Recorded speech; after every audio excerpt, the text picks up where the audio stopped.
What's going on, guys? It's Greg here, aka NYPrepper. It is Friday, January 16th, 2026, and I have some breaking news to share with you guys. Right now it is 16:27 Eastern Time here in the United States, and I wanted to update you guys on the situation with Iran and some other major breaking news coming in from around the world. So it looks like the strikes on Iran have been called off by the United States, at least for now, but they could still happen. We're hearing that all options are still on the table, but Trump apparently canceled strikes the other night when we were hearing all those high priority nuclear codes. We were expecting strikes on Iran, and it looks like he backed down from those strikes for whatever reason. Let me just play this video clip for you of Trump outside the White House talking about the situation. Arab and Israeli officials convinced you to not strike Iran?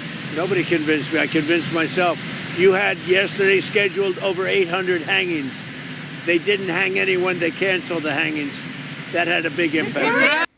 So 800 hangings were scheduled, apparently, and the hangings didn't happen, according to Trump.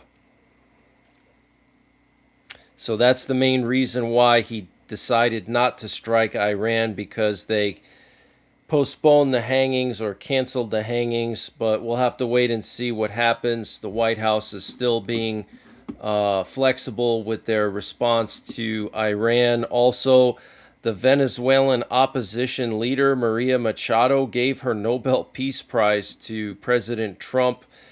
She said, "Be assured that President Trump is committed to the freedom of all political prisoners in Venezuela and to the freedom of all Venezuelans." Let me just play this clip of Trump talking about this.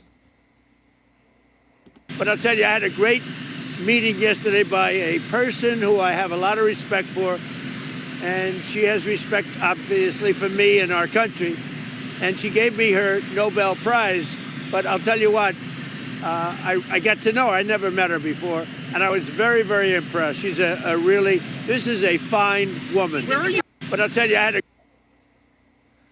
And we're hearing that President Trump is delaying a decision on striking Iran as the White House consults internally and with allies about the timing for such an operation and whether it would meaningfully destabilize the regime, according to 5 U.S., Israeli, and Arab sources with knowledge of the situation who spoke to Axios. So the concern that Trump had was that the strike was not going to take out the regime completely and lead to an escalation. And President Trump spoke with Israeli Prime Minister Benjamin Netanyahu by phone on Thursday evening to discuss the situation in Iran, according to 2 sources with knowledge of the call. So he spoke with Netanyahu last night, and then also we're hearing that on Wednesday night, the night we heard all those Skymaster messages, the high priority nuclear codes, Netanyahu also spoke with Trump that night.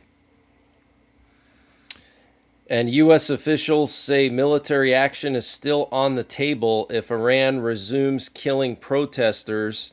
Israeli officials think that despite the delay, a U.S. military strike could take place in the coming days. And the U.S. and Saudi Arabia have evacuated non-essential aircraft from the Prince Sultan Air Base in Saudi Arabia.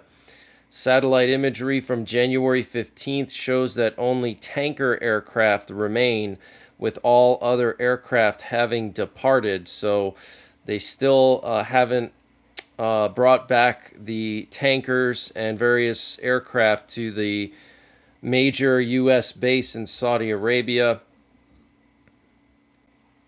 And Saudi Arabia, Oman, and Qatar led a long, frantic, diplomatic, last-minute effort over the last few days to try and talk Trump out of an attack on Iran, fearing grave blowbacks in the region, a senior Saudi official tells AFP. And the Israeli Prime Minister, Benjamin Netanyahu, spoke to Trump on Wednesday and asked him to wait to give Israel more time to prepare for possible retaliation from Iran.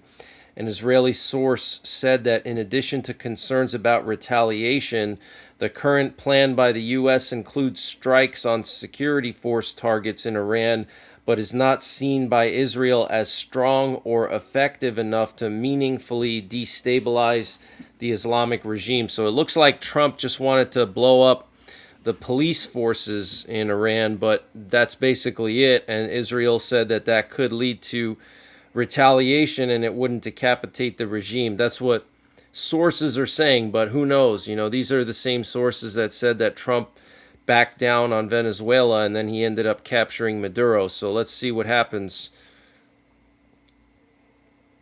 And recent U.S. intelligence reports indicate Iran is preparing options to target American bases in the Middle East, including those in Iraq and Syria, if President Trump orders military strikes, according to a U.S. official and another source familiar with the matter who spoke to CNN.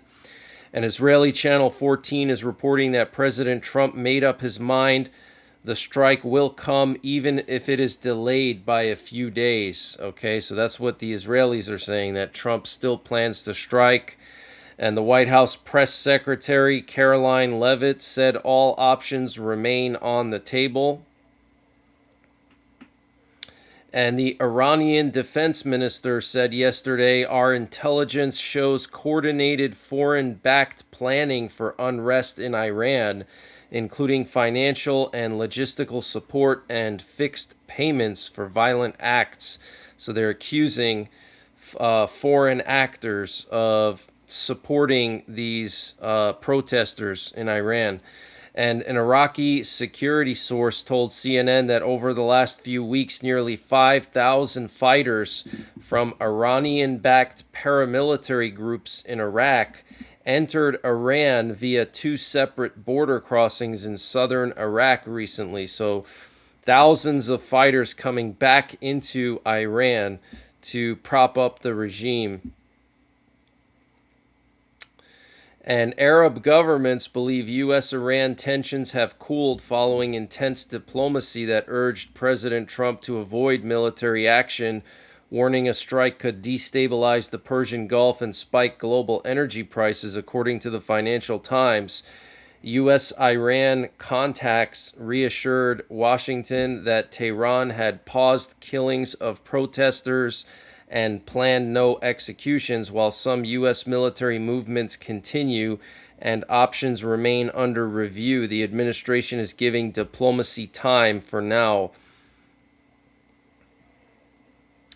And the U.S. Coast Guard intercepted another oil tanker from Venezuela, the sixth sanctioned oil tanker, early in the morning on Thursday.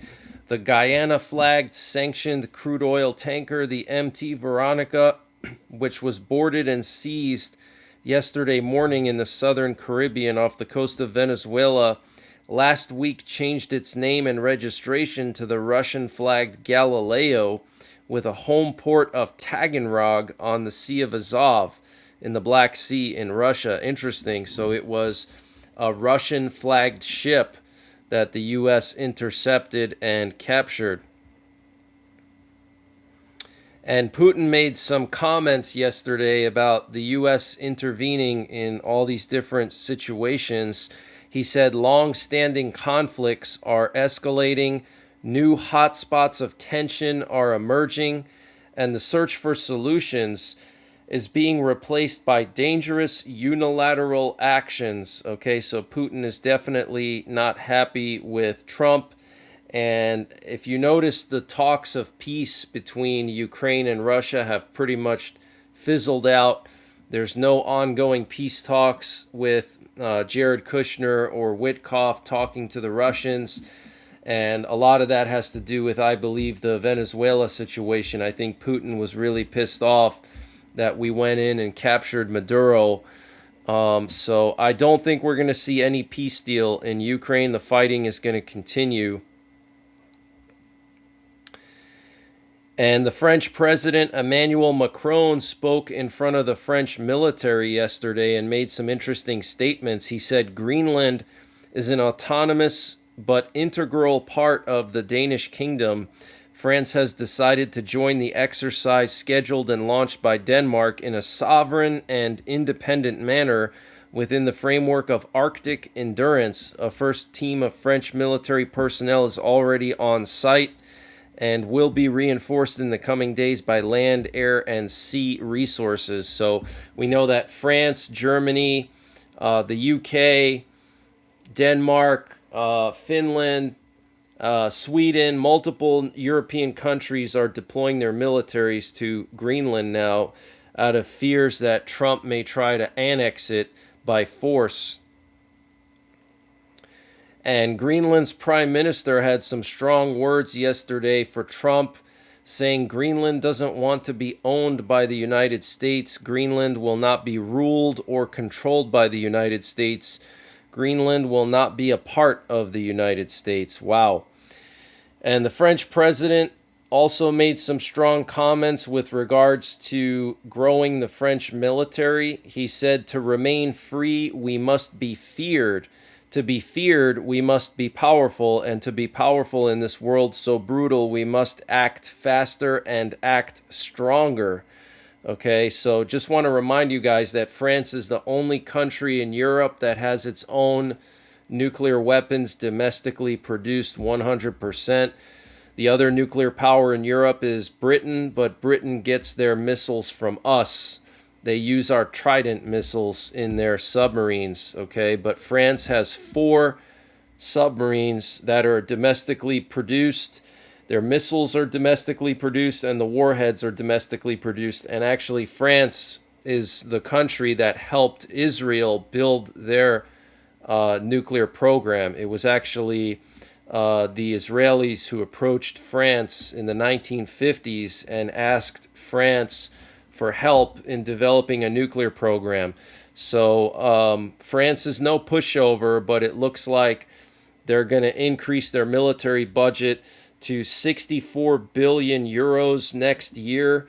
And the initial goal was to get that number at 2030. Well, Macron has moved it up to 2027. So France is rapidly building up their military. And they just recently actually tested a new air-launched hypersonic missile to deliver nuclear warheads from their fighter jets. It's an upgraded version of their existing ASMP, which is a shorter-range hypersonic missile launched from their fighter jets. It only has a range of a few hundred miles, but the new version is supposed to have a range of well over 1,000 miles, okay? And Macron also commented on the Oreshnik strike in western Ukraine. He said, we have observed for the second time the firing of a very long-range missile by Russia. This is a very clear signal from a power that has decided to equip itself with such capabilities. We are within range of these shots. If we want to remain credible, we Europeans, and particularly France, must seize these new weapons that will change the game in the short term. So he's talking about basically a new arms race and basically trying to compete with Russia in the missile field. And the first proposed Trump-class battleship could cost $15 to $22 billion, potentially making it one of the most expensive U.S. warships ever, according to the Congressional Budget Office. And Trump's nominee for U.S. Ambassador to Iceland, Billy Long, joked on the House floor yesterday that Iceland would become the 52nd U.S. state and he would be its governor. Wow, very high-class individual there. And the CIA has released a video encouraging Chinese nationals to join the CIA, providing step-by-step methods to contact the CIA without detection. And Turkey will be sending fighter jets to Estonia from August to November of this year, and then to Romania from December to March of next year as part of NATO's enhanced air policing missions. So this is the first time that Turkey's going to be deploying fighter jets into the Baltic and then into Romania. That's a huge step up for Turkey's involvement in Eastern European affairs. But that's the latest breaking news that I have. I might be back later on tonight with more breaking news. And until the next time, take care, God bless, and don't forget the 3 Ps: prepare, practice, and persevere. And this update was sponsored by EMP Shield. Guys, EMP Shield has created a special discount just for you, the listeners of the NYPrepper channel. If you go to empshield.com and use the promo code NYPrepper, you can get 15% off your entire order. And why do you need an EMP Shield? Well, this is a special device to protect your vehicle, your RV, your solar generators, your radios from an electromagnetic pulse, which could be caused by a solar flare or potentially a rogue country like North Korea detonating an electromagnetic pulse weapon over the United States that's mounted onto a satellite. So protect your vehicles, protect your RV, protect your radios, protect your generators with an EMP Shield. Use my promo code NYPrepper to get 15% off. Installation is super simple. This is a veteran-owned business, 100% American-made, and the EMP Shields have been tested by the military, okay? And free shipping is included to the entire continental United States. And the link and the promo code are in the description below this video.